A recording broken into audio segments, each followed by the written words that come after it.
Hello, welcome back to episode 383 of Sree's Sunday New York Times Read Along. We're back after taking a few weeks off for the holidays. Our host, of course, is Sree Srinivasan.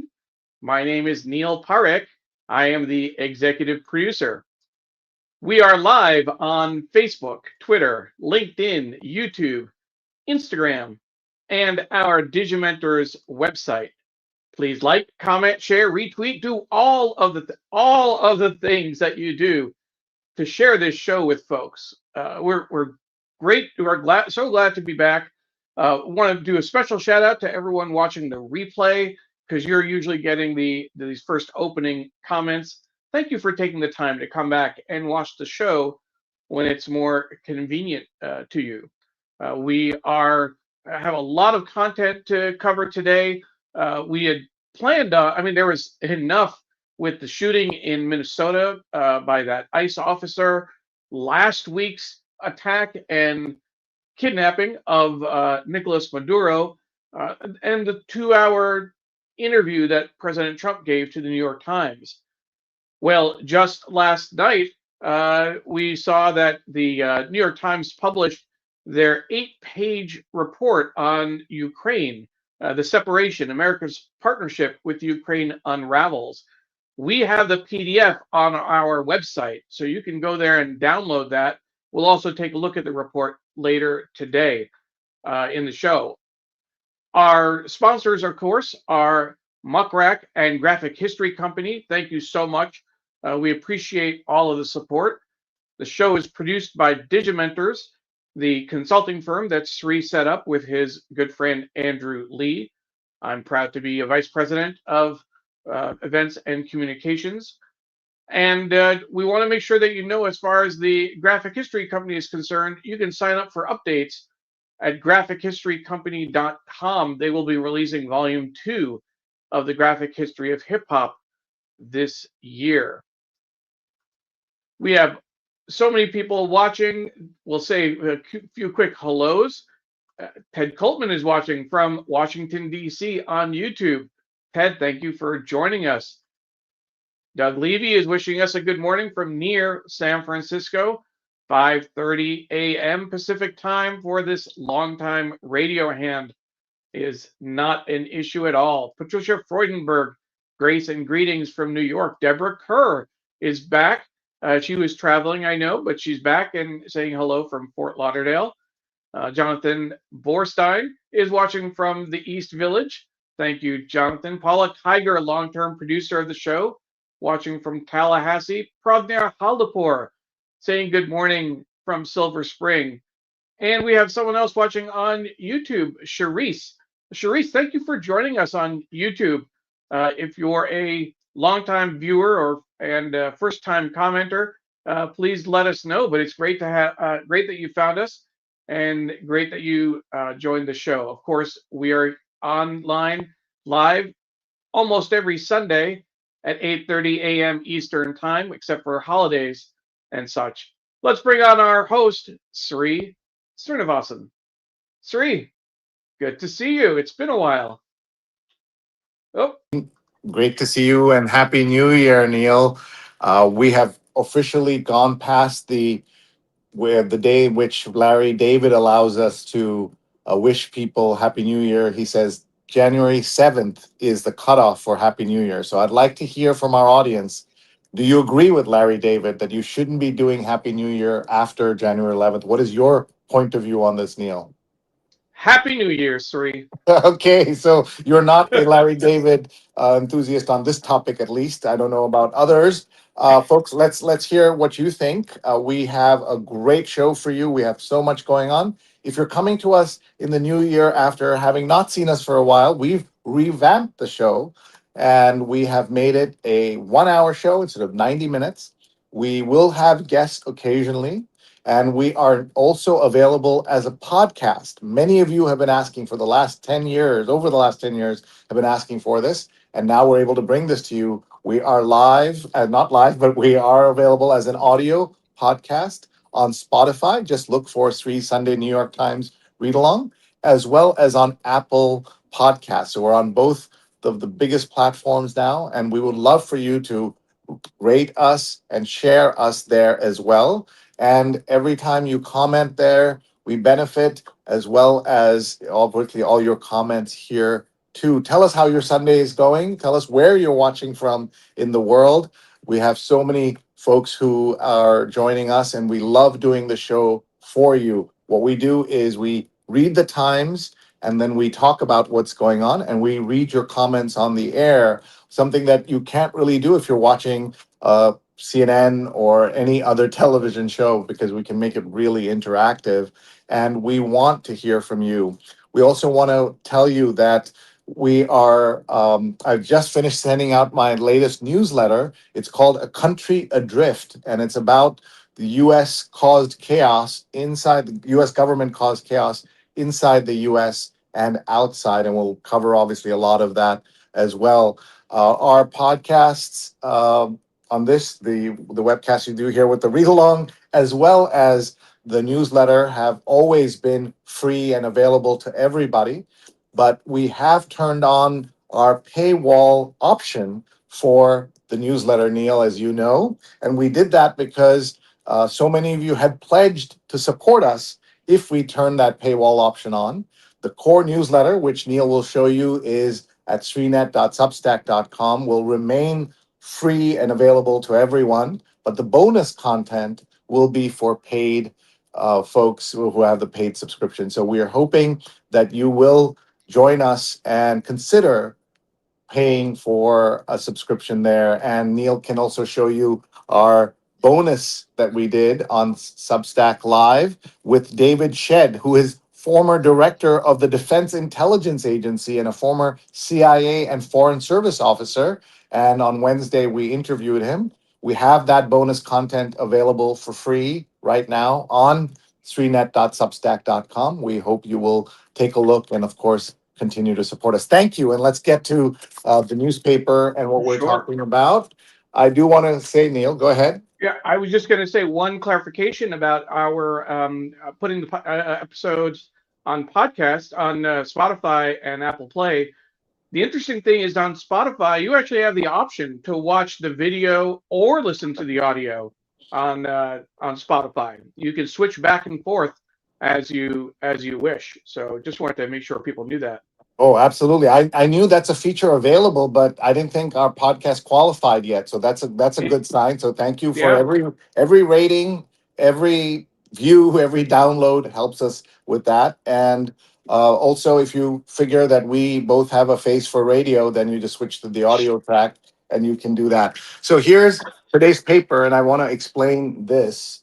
What happens, as some of you know, is that if you get a New York Times or most newspapers, you'll have a label on there, and I don't want to put my home address on the internet like this, so I normally try to peel it off very gently. And today the glue was sticking a lot more than usual, so when I pulled it, the whole thing came off. So this is not the fault of the New York Times that it looks like this. And we also want to clarify that this show is not only about the New York Times; it's about fighting misinformation, disinformation, and we want you to support any newspaper, your local newspaper, wherever you live in the world. Please pay for a newspaper. It doesn't have to be print. Many places print newspapers aren't available, but please support journalism because it makes a difference. So let's just quickly look at the headlines here. It says Trump's superstar judges backed him 133 to 12 in 2025. On appeals,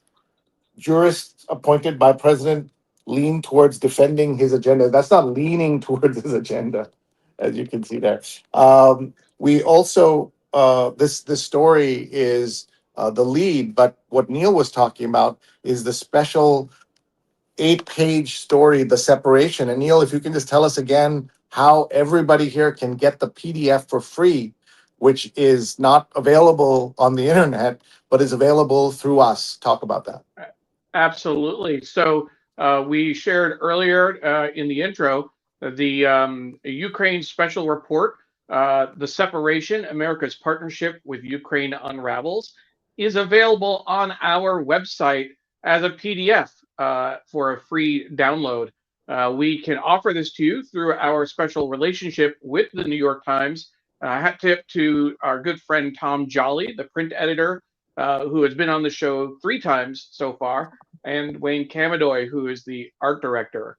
It is a celebration. I'll build on what you were saying earlier, Sree. It's not just about the New York Times, but we really do celebrate print journalism and all of the benefits of that. We will show online versions of articles when it's warranted, but we certainly celebrate print, and we're so glad that we're able to share this with you. Sree is kind of showing it on the screen, and we'll certainly get to it later in the program.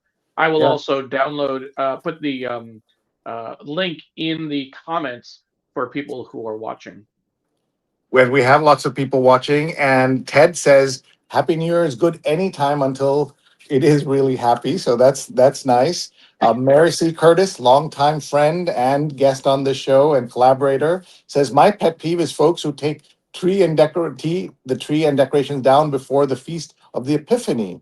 Where will the Magi go? That's interesting. So this is getting into serious celebration That's Christmas. Go ahead, Neil. That's January 6th is Mhm. as when the Feast of the Epiphany would be. But what's also interesting is some people leave up their decorations until Orthodox Christmas, which I'm looking for the date right now, but usually that's around that same time.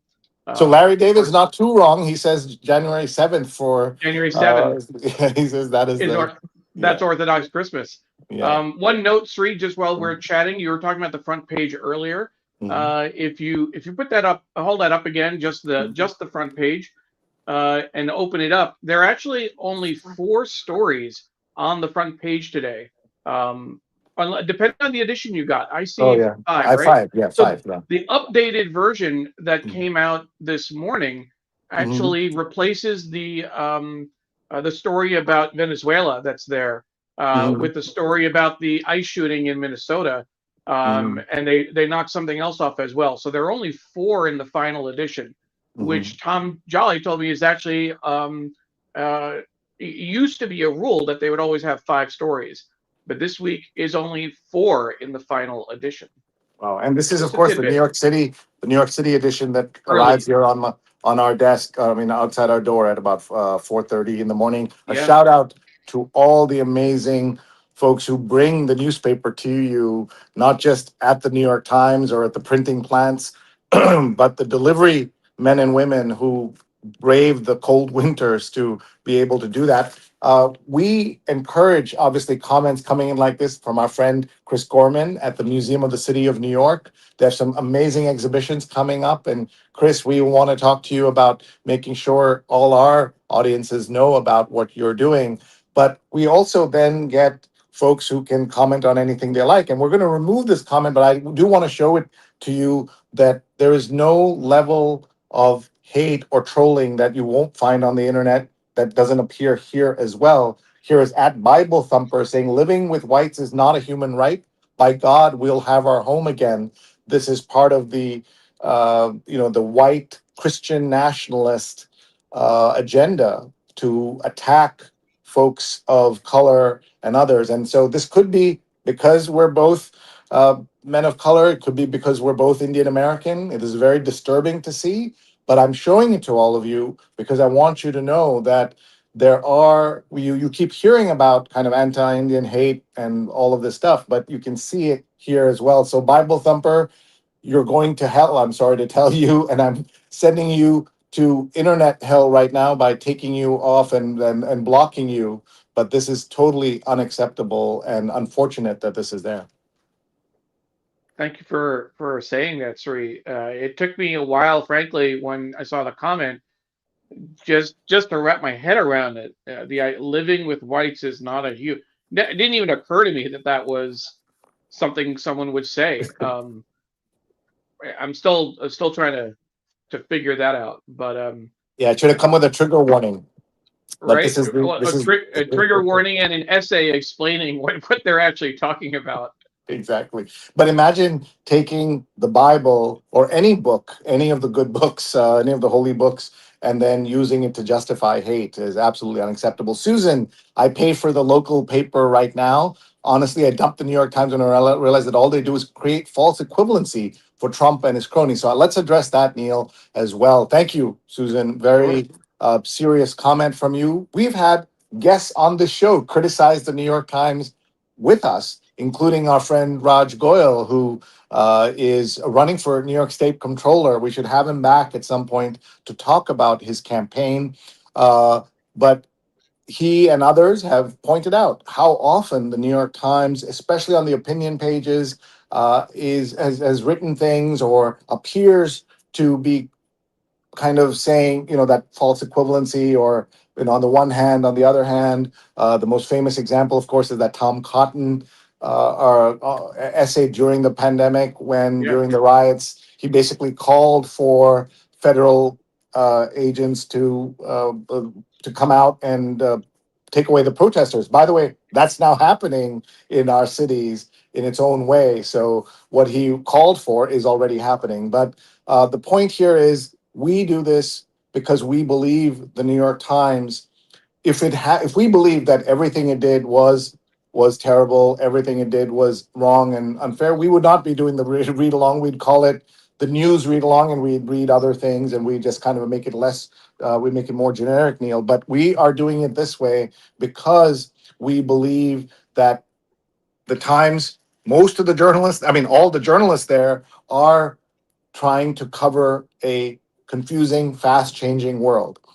Do they get things wrong? Absolutely. Do they frame things uncomfortably? Yes. Do they do things that we wish they would write about in a different way? Yes.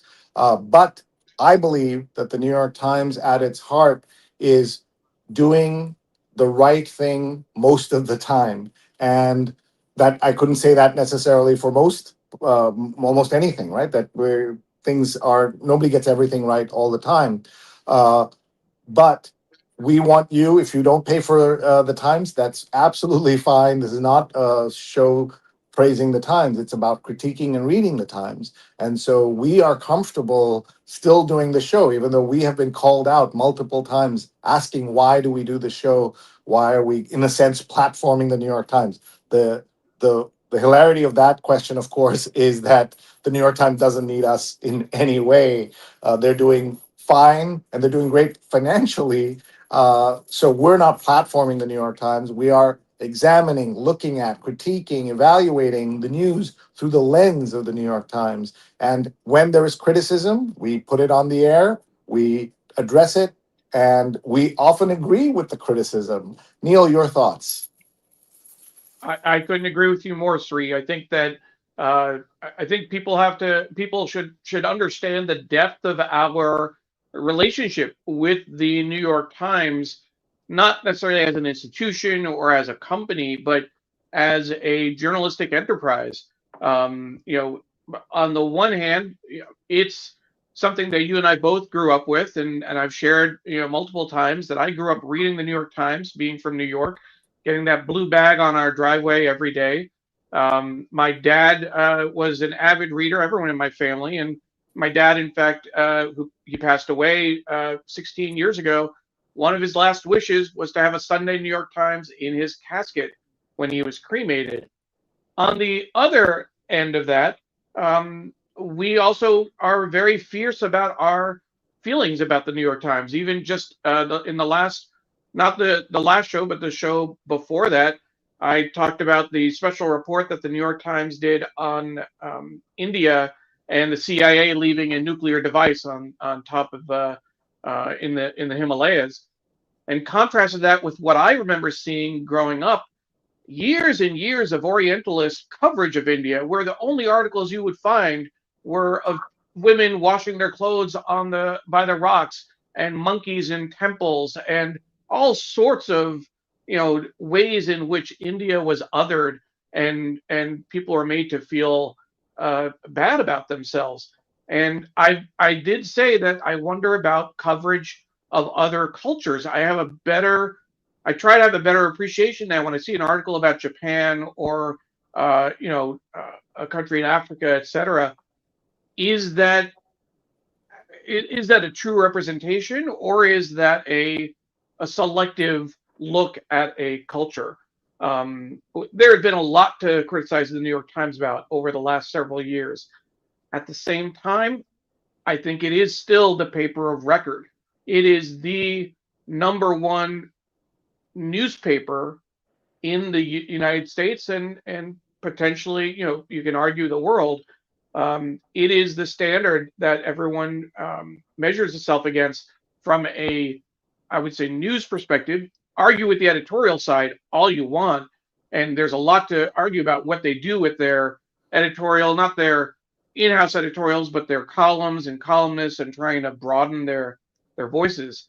But there's just a lot that we feel very strongly about the New York Times in both directions, and I think that's why we embrace it so much. Sure. And because my name is on the show, Neil, I get a lot of direct attacks Of about course, from friends about this. And if I can just make a comment, not about the Times, but related to progressives and liberals. By the way, how much purple can you take? I know this is early for some of you. This might be too much purple. Neil has said that one day we will find out. We'll let's find out when National Purple Day is, and then he'll also wear purple, and that day our readership will plummet if we're both wearing purple. But just to say that how I look at it with the Democrats and Republicans in this country, Republicans, as long as the three, four things are in a candidate, they will go all the way in with that candidate, right? God, guns, abortion. Those three things are there, and taxes. They'll do anything the candidate wants. Democrats have a list that's 20 to 25 items long. And if you don't meet 20 of them, you're not going to get the love. And there's a famous line about this that Republicans fall in line while Democrats fall in love. And when you fall in love, you can also fall out of love. And that becomes a problem. So this is emblematic of how folks will get angry about something when they don't realize how much worse all the other alternatives are. And that's an interesting way of kind of framing this. Yeah, here is New York Times is fake news, and there are some other things in there that we're not going to show. And Neil, we should ban that person because they're saying all kinds of terrible things. And Kaveri, a former guest, great author, watching from Ireland. We love that. Says this is a very good thing to keep in mind, Neil. sorry, Sree, I was gonna let you know breaking news. Carvery is, I don't know if she's, I think she's already here. She's going to be in Philadelphia for the semester. She's teaching. She's there for a program. I don't know if she's actually already here yet or if she's on her way. But Carvery, thank you very much for your kind comments. Appreciate it. And Susan says, I appreciate the perspective. Thank you. And this is that back and forth that we all need to survive this complete insanity that we're living in. And somebody had a great line that said, when you were saying, you couldn't figure out what exactly you were looking at, somebody said, Neil, you can't figure out nonsense. So don't worry about it. Naomi says, lovely to see you again, my friends. May this newish year bring hope and joy. Rhode Island in the house. Rhode Island, go Rhode Island. We have a lot of friends in Rhode Island, and we of course know that Rhode Island was grieving and still is over the shooting at Brown University, and then the related shooting in BU. I mean, sorry, at MIT of an MIT professor. Why I mentioned BU is that my son graduated from BU, lived a few streets from where that shooting happened, and he said there is no way this is a routine crime, because crime like that does not happen in that neighborhood. And he was absolutely right. It turned out to be connected to the Brown shooting. This was a former classmate of that MIT professor, so it's very it's all kind of connected. But thank you. And I see Mark Anthony is asking if I'm from New York because he has seen me. And I think he said later on one of the comments on the sidewalk. So thank you. This is how the internet works. It's in person and on the internet. Let's look He at says, some. Sree, this is the crosswalk guy. So I don't know. I know where. Thank you. Pradnya says, I've been contemplating when the mainstream media will finally say, okay, this is insanity. There's nothing normal about any of this. To be fair, we've seen lots of anchors on places like CNN, and Jake Tapper says things like that. And of course, Rachel Maddow is on MS Now, not MSNBC. They've become MS Now, and on TV you hear that. The Times will continue to play things down the middle, but in their coverage, they'll say that. I also want to quickly talk about the Wall Street Journal. A lot of people dismiss the Wall Street Journal because of their very right wing editorial page. And I tell people that that is not reason. They have excellent reporters who do great journalism. So don't dismiss the Wall Street Journal the way a lot of people are now starting, Neil, to dismiss the Washington Post. As you know, in the new Trump administration, they've gone right wing on the editorial pages, talking about free markets and libertarian stuff, but all of it as a disguise to support the Trump agenda. The Washington Post, if I remember correctly, was supportive of the attack on Venezuela on their editorial page when the New York Times was clearly not. And I also remember, Sree, I don't know if the Wall Street Journal had some recent reporting, again on their news page, not the editorial. I think may also been their editorial page that was very critical of Trump. So I think that some of these lines are moving a little bit. Um, I think the final comment I would make is that it just shows that we need to look at all of the news and all of the coverage with a critical eye and really understand what we're reading and have a better sense, uh, a better way of telling when there's different disinformation and when there isn't, and make sure we can analyze it for ourselves. We can't just read the paper and accept it as the truth 100% and go on with our day. We need to read it, think about it, analyze it, talk about it, and then think about it some more. I agree, but we don't have the time to do that. I want to make a comment about an interaction I had with a call center operator. Our Spectrum internet was in and out, spotty. So I called at about 5:30 a.m. today. The This is how America has changed. The call center person says, "Hi, I'm Jenny." Let's say. In Kansas City, right? Making sure you know that this is an American operator, not someone in India or the Philippines. And then we got to talking because we're waiting for my phone. And so I asked about working the overnight shift, and she says she works the overnights, and then her kids are in a 24-hour daycare center, and then her mother, who works a swing shift, takes care of them, and all of this life that she has. And at the end of the day, she's probably a Trump voter. The way, you know, this person whose life is being drastically hurt by Trump policies is likely to be someone who is supporting Trump, even though raising the minimum wage, which is, as you know, nationally 7.25, hasn't been changed since 2009, $7.25, which to our international viewers may seem very high, but very, very low in the U.S. It needs, ideally, it would be $20, $25. So many policies that Trump is implementing are affecting her life badly, but she is, someone who could be supporting Trump. Here is the New York Times Magazine cover. And this is about a show that I've not watched that a lot of people love and might win a Golden Globe tonight. We should tell people about the Golden Globes. That's tonight. We have an Oscar preview, though, in a minute. And it says, with the pit, Noah Wiley turned One Day in an ER into an epic season of TV. Can he do it again?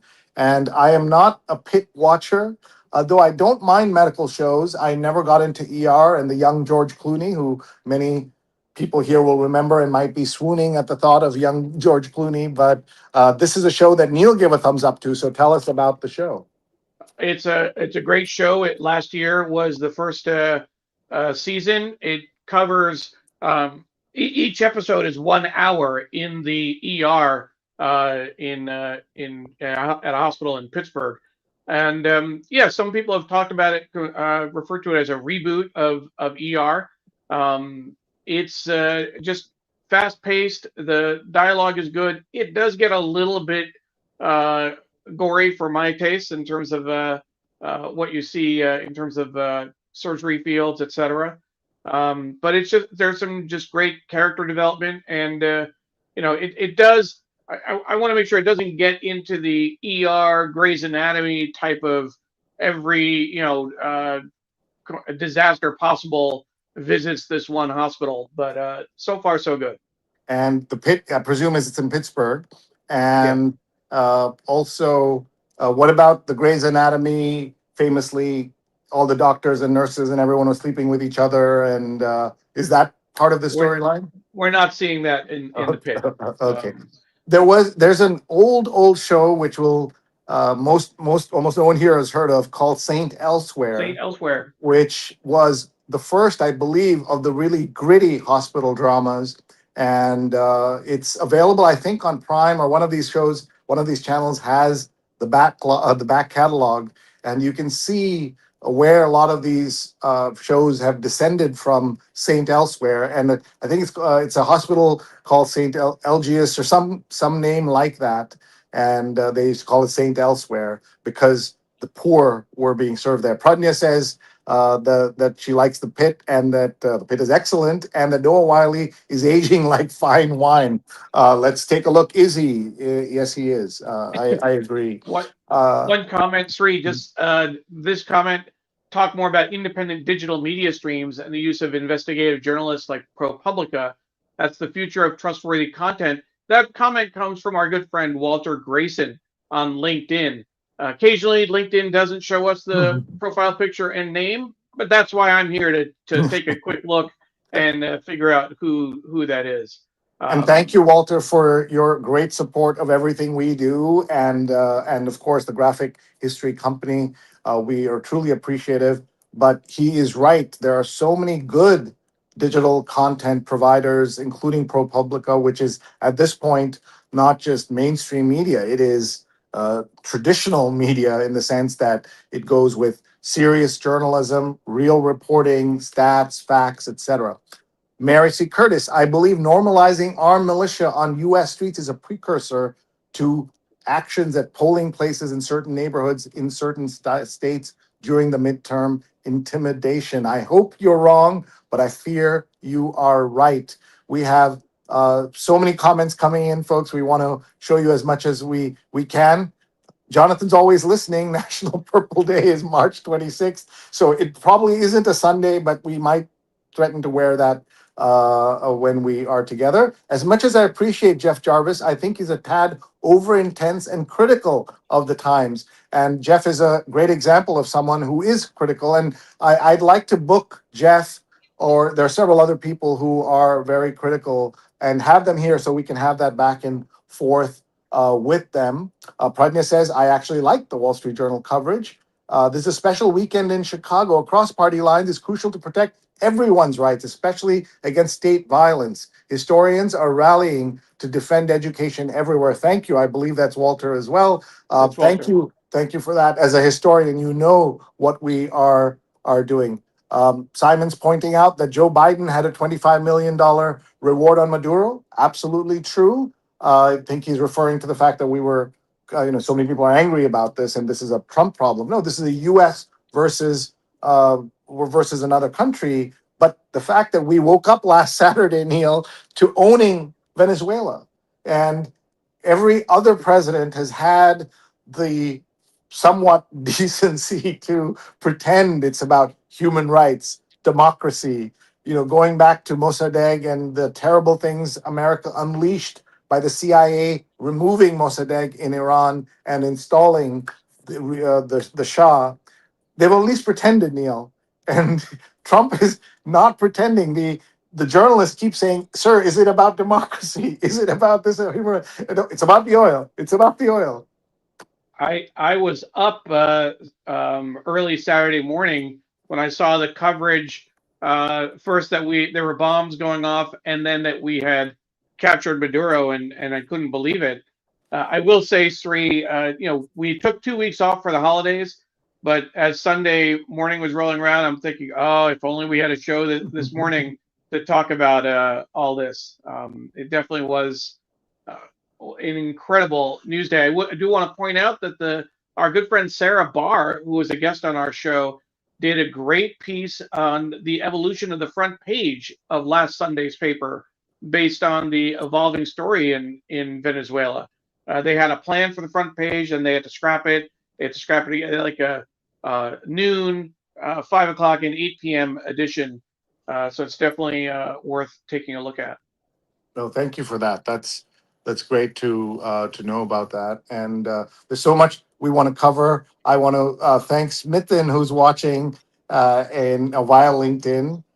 Folks, we're live on LinkedIn, Facebook, Twitter, Instagram, YouTube, and on digimentors.group. Go to digimentors.group so you can get the special PDF of the 8-page New York Times section about Ukraine, which we will look at in a few minutes. Smithin and I met in Mumbai several years ago.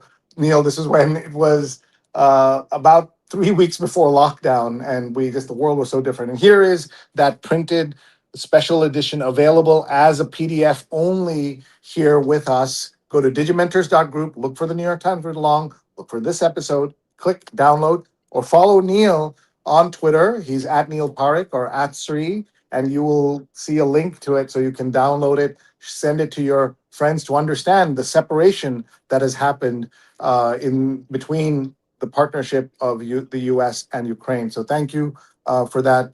For that, Neil. We had a comment earlier, Naomi, talking about the Guardian, an independent paper, offers balance, nuance, and equality when mainstream media continues to disappoint, and they have a U.S. edition as well. So that's worth knowing about.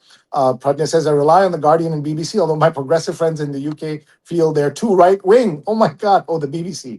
Yeah, the BBC has gotten in trouble because they've been accused of that. But at the same time, Trump is suing them for $1 billion because of an edit on one of their pieces. People have lost their ability to think for themselves and believe everything they see on the news. That's true on the right and the left. Neil, as you may recall, I hosted a radio show during the pandemic on WBAI, a progressive radio station, and that horseshoe theory of the left and right meeting, we'd have Yeah. the same people, I mean, completely different people would call in complaining about the vaccines, complaining about the masks, and they were on opposite sides of the political spectrum. So we certainly see that. Democrats care about people. Republicans care about property. That's an interesting comment. Whenever you see a Donald Trump profile photo, you think it's a Donald Trump supporter, but maybe when you see a photo like that, he's not a Donald Trump or she's not a Donald Right. Trump supporter. Oh, speaking of young actors, there's young Denzel in Saint Elsewhere. That is correct. Jonathan Borstein, ProPublica is fantastic. And Pradnya says young Denzel is better than young Clooney. For the young Denzel fans, if you to kind of cross this over to, we have a lot of people who care about Indian Americans and South Asians. They've likely seen or haven't or should know about Mississippi Masala, which is directed by Mira Nair, whose son is now the mayor of New York. And in that, the racism comes through where this family wouldn't accept an African American as their son in law or their daughter's boyfriend, but the person they were not approving of was young Denzel Washington. So the joke is that that's how racist that family was, that even Denzel Washington wasn't good enough to be. And I'm kind of laughing through that because it's obviously, you have to laugh at some of these things, otherwise you will be crying. Miriam says, I love the pit. Couldn't wait for it to begin again. Wow, you guys are really fans of this. Do I date myself by saying I watched Saint Elsewhere? I don't remember the spelling of the actual name. Could you address how the ownership of a newspaper affects its content? I'm trying not to give money to companies that blatantly support the current administration, so I have been leaning on independent news sites like the Midas Touch. Midas Touch is I see it all on Twitter, and they do a really good job of criticizing the Trump administration, but often with their own words. They are very good at clipping what's in what's said by the administration and just playing it, and often just hearing the words, you understand the level of insanity of this administration. So thank you, Susan. And Midas Touch, spelt that way, I guess it's like Medias Touch, is the right pronunciation. Just check that out. And Jonathan's on the purple case. National Purple Day will be covered on the show in March. Let's see here. What else can I look at? Diane is watching. The change in Postal Service verification of when it is received and should cause concern for mail-in voters. That cannot be emphasized enough. If you are mail-in voters, best to drop off way in advance of a voting deadline. So very important. Thank you, Diane. There's so much going on. We just cannot cover it all.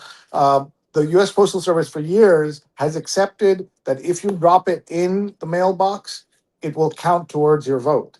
Now they have changed it. It's only when it arrives in the postal office that it will count. And this sounds like a minor thing, but it could affect thousands, hundreds of thousands of voters, millions of voters, especially in an aging country. So thank you for that. Miriam says it's about greed, pure and simple, at least on the part of Trump. Everything about him is about greed of one kind or another and theft, including glory. Thank you. Over to you, Neil. Your thoughts? The last comment before we get there's also a newspaper today, I believe. There is. I was going to say that Washington and I believe Oregon do all of their voting by mail. So that's a. It seems like it's a direct, not just people who choose to do absentee ballots, but it's a direct attack on voting in Washington and Oregon. I did not realize that. That's a wow. So you even if you wanted to go stand in line, you couldn't. They don't. They don't have. I mean, they Wow. mail every voter a ballot and tell them to mail it back in. That's incredible. I'm kind of shocked about that. Here's the book review of the New York Times, and on the cover is Hannah Arendt is not your icon.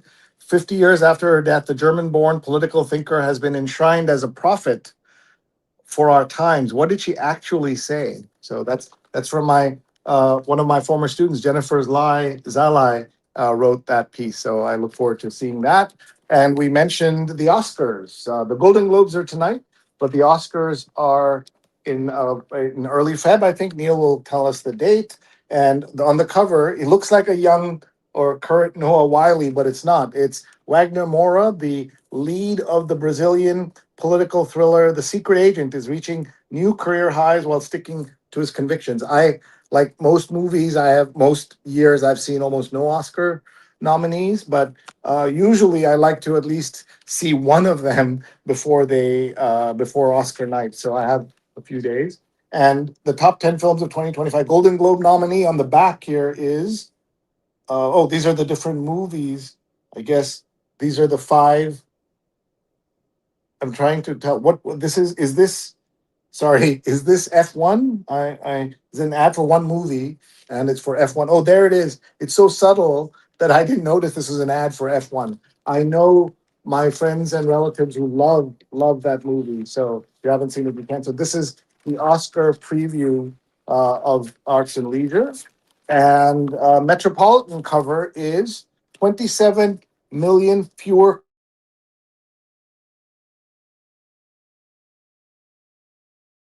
since congestion pricing began 1 year ago. About 11% of the vehicles that once entered Manhattan Central District have disappeared.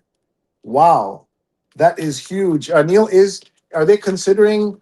Uh, do you know if they're considering congestion pricing in uh, Not not that I know of. in DC? So that's some headline, isn't it? 27 million fewer cars. That means fewer emissions, fewer accidents, fewer problems on the Have, street. So as a resident of New York City, Sree, I won't tell people where you live, but have you noticed the difference in your neck of the woods? You're in that zone, I believe, right, of reduced. yeah, right. Well, yeah, well, we can show people we live right near the UN.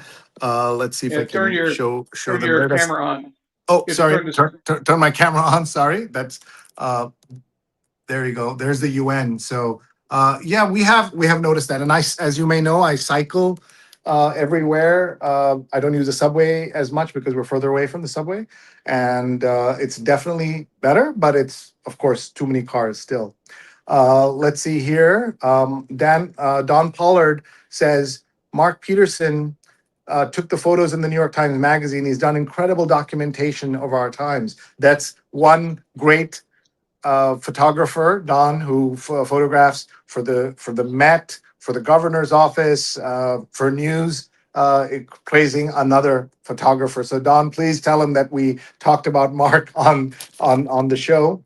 Let's see. Talking about photographers, Sree, there's another great insider piece earlier this week. Doug Mills was there for the 2-hour interview with the New York Times that President Trump gave just earlier this week. There were 4 reporters that had 2 hours with the president, and Doug Mills, who famously took the pictures of President Trump when he was shot in Pennsylvania.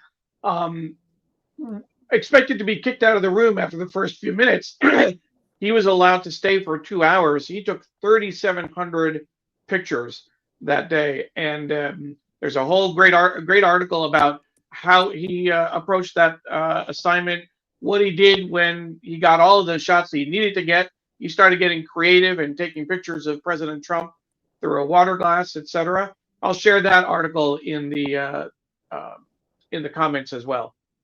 Thank you, Neil. We have so many comments today. Thank you all for being with us. Please hit share right now. Your friends can watch us later on Facebook, Twitter, Instagram, LinkedIn, YouTube, and on digimentors.group. And if you go to digimentors.group, you can get the special PDF of the Oscar, not the Oscar section, the Ukraine section, the 8-page special report in the New York Times. So that's something you might want to collect. It's something you might want to show younger people in your lives or people who don't read the news, and then stick it on WhatsApp and just spread it so that people see it. So many comments coming in. I'm sorry we're not able to get to all the comments. And I should say that as looking at the YouTube comments, and sometimes you shouldn't look, Neil. There are trolls on the right that we showed you one, but there are lots of trolls on the left as well, saying things that we do not want to share right now. Susan says congestion pricing was part of our decision to give up our apartment in the city. It was a second home to us for 10 years, but that, along with rent and parking, made expense unsustainable for my husband and I. I'm sorry that you had to leave, Susan, but I totally understand that if you are a car person, then you live and work with the car, so you have to use it the way you do. So we totally understand that. And so many comments coming in, Neil. I just cannot keep I up with was it. I'm just I going to was going to say make about it. yeah. Go Go ahead. ahead. Mississippi Masala Denzel puts Sarita Chaudhary equals too much good looking for screen to handle.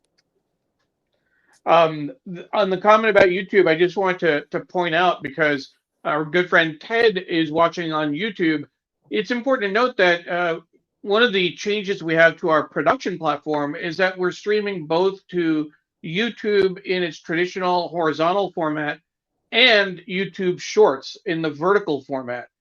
So those comments that you're seeing, Sree, are actually coming from the Shorts version, which is more viral and gets a little bit more exposure than the traditional horizontal YouTube. People can watch YouTube on their TV, in the horizontal format. It's a really nice way of taking in the show. But the YouTube Shorts attracts a different audience, a newer audience, and some of those comments that you're seeing are coming from there. And why? How would our my former student Vadim Lavrusik runs YouTube Shorts, so there's a question for him. We've worked together with him, Neil. I thought shorts were shorts, so ours is a 1 hour show. How does that work?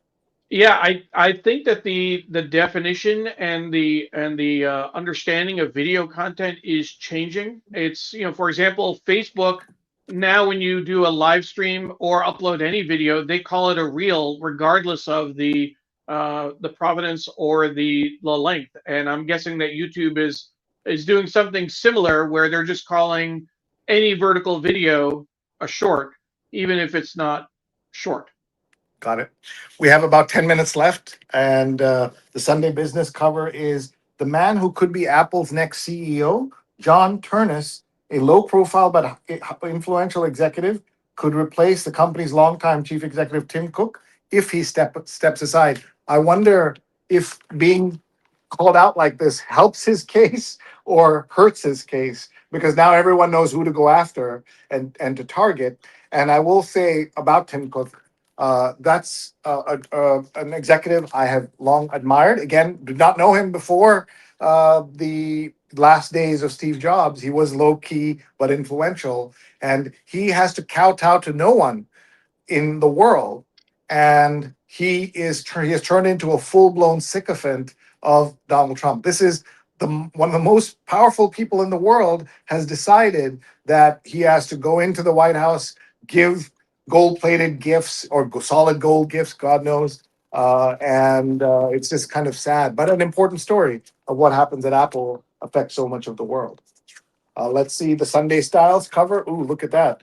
This is Streetwear has lost its thrill. Cortez restored it. Clint Ogbena's brand thrives on spontaneity. And this is the Sunday Styles cover. Tech seeks its own love matches. In Silicon Valley, the messy matters of the heart are being streamlined with data input. This reminds me of our friend uh, who Amy Webb, the futurist, who we met in Dubai covering the Dubai Future Forum. Neil, she wrote a book about how she programmed her swipes and her look for a match in a way that she was able to land the perfect guy she wanted. So look for her book. Her name is Amy Webb, Webb with two B's. Definitely take a look. Jay Polaki says a gold MacBook perhaps is what he has gotten, but he doesn't use a computer. He doesn't know how to use a computer. So what'll he do? He's, as you remember, Kurt Anderson called him out so long ago as a short-fingered vulgarian in the pages of Spy magazine. So he wouldn't be able to use a computer even if he wanted to. Folks, there's so many new people watching, so let's tell everybody that's Neil Parekh. I'm Sree Srinivasan. Neil in DC. I'm in New York. I'm the former chief digital officer of the city of New York, of Columbia University, and of the Metropolitan Museum of Art. And we together, Neil and I, we run Digimentors, which is our social digital AI consulting training company. We do live events like this. If you'd like your own podcast, please contact us, especially in this very unusual way that we do it. And we're proud of this. And Neil is a long time journalist, comms expert, and ran internal comms for the world's largest charity, United Way Worldwide. And we are so lucky that we're able to work together. And for the people that don't understand why you started working with me on the New York Times, tell us that very touching story about your dad. Sure. I mentioned it earlier in the program. We've talked about our long relationship with the New York Times. I grew up reading the New York Times in New York. Grew up outside New York City. My father read the New York Times. All of my family, uncles, cousins, etc., aunts. But specifically, my for my father, he passed away. He passed away about 16 years ago, and one of his last wishes was to be cremated with a Sunday, a copy of the Sunday New York Times in his casket. Just speaks to the depth of our relationship with the Times. That's beautiful, Neil. Every time you tell that story, I get a little tingle of kind of thinking about not just the times. Obviously, it's about relationships. It's about the things in our lives. It's about dads and sons and Well, and all of that. So you knew my dad very well yes, as well. So you knew my dad before you knew me, and I knew your dad before I knew you. exactly. And here it says, Jonathan, given his use of smartphones, which are computers of a sort, perhaps that observation is no longer valid, says Jonathan. Fair enough. He does use a smartphone, though I've never seen him actually press the button. So I do want to hear about that. I know he talks on it all the time. He calls Sean Hannity at 9 p.m. I mean, not 9 p.m. at midnight, and they talk. And Jay says that he gets it just to show it off. and the gold MacBook. And John Pradnya says all of the tech leaders are playing both sides of the street. Satya Nadella and Sundar Pichai too. And that's really sad that they're doing it. They don't need to do it. How touching, Neil! Your dad sounds just like my dad. Thank you, Jay, for that, and for all of you watching. This is a fun thing we do every week. Sundays 8:30 to 9:30, and it's part of our work at Digimentors to talk about how to fight misinformation and disinformation. We also have a newsletter we want to remind you about, sreenet.substack.com. Everyone's on Substack, of course, and we just did a midweek interview with David Shedd, the former head of the Defense Intelligence Agency, and to be able to have him on the show, on that show, to talk about what's happening in Venezuela. He's a Latin American expert. You can find that video. It's available for free on sreenet.substack.com, as is my core newsletter. But this is an example of the bonus content we're creating, and would love for you to consider first subscribing and then upgrading. But you're just subscribing and opening your newsletters helps us make the business case for doing that work. So thank you so much, everyone. The real estate section cover is Martha Plimpton's dream come true. And I don't know who Martha is or what her dream was, but that's the real estate section. And Neil, we have reached almost the end of the hour without actually reading the inside of the Times. So, oops, that's not the inside of the Times. I am going to find it. Here it is, because I want everyone to go to digimentors.group, go to the read along page, and download your own copy. Maybe that's why we didn't have to talk about it here, because you can get this as an 8-page special edition, a PDF that you can download. Look for the January 11th show and share it with everybody you know, so that they can read what happened to the alliance between the U.S. and Ukraine. Just look at this incredible 8 pages of serious reporting inside the unraveling of the partnership between the two countries. And we know why, and you know why. It's about Putin and Russia and the Trump connection there. But we didn't also mention what else is on the front page. Early comments cast doubts over the ICE inquiry, which I'm writing about in today's newsletter. If you're already a subscriber, you please look in your inbox or look in your spam if it's there. On immigration, Trump is mixing his messages, calls the issues a very ticklish subject. I've never heard him use that word before. And he has a limited vocabulary. So anytime he adds a new word, I am paying attention. Dogs can develop vocabularies like toddlers. Oh my God. I've always heard that they could know 200 words. Our dog Tara, she's available to view on Instagram. She is Tara Beagle NYC, Tara Beagle NYC on Instagram. She understands about 10 words, and then she chooses sometimes to understand a couple or not. My dad always read the Times, but growing up in Queens, that meant Newsday and the Daily News. I started reading the Times when I was paper training my first puppy and realized I got better coverage with the Times than the other papers. Something about the print, I guess. And Neil and I have both been It was to the New York thicker. Times printing plant in New York, in Queens, and have done Facebook Lives from there, the New York Times read along from there with our friend Mike Connors. And news media is important. My grandfather was exiled in Cuba.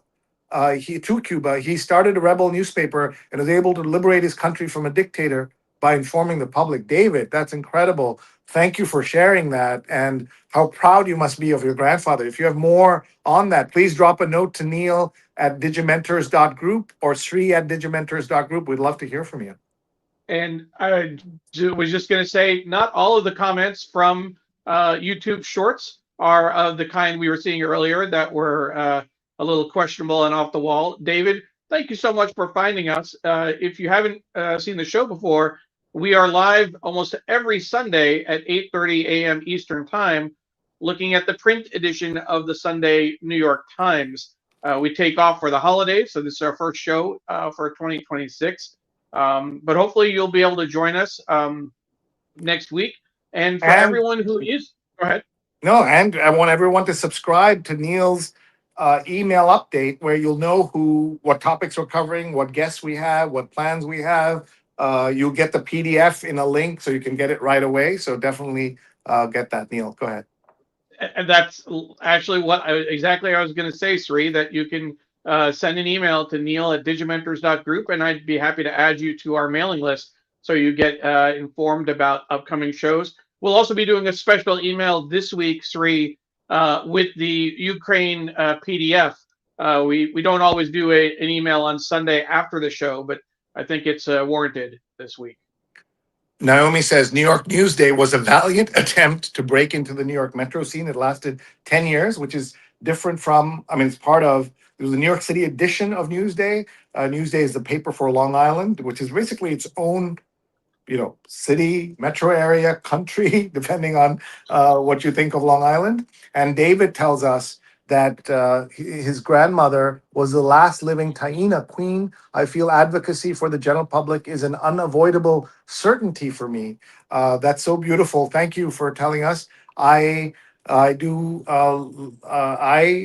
Sorry, I'm reading this kind of live, so it's a little hard to keep up. But we'll be in touch. So please write in to Neil, and we'll read more. Jay says my grandfather was a printer and publisher of Andhra Mitra, a Telugu newspaper in Rangoon, Burma, from 1929 to 1960, and I lived in Burma as a young boy because my dad worked there. And Jay, this is incredible to hear that.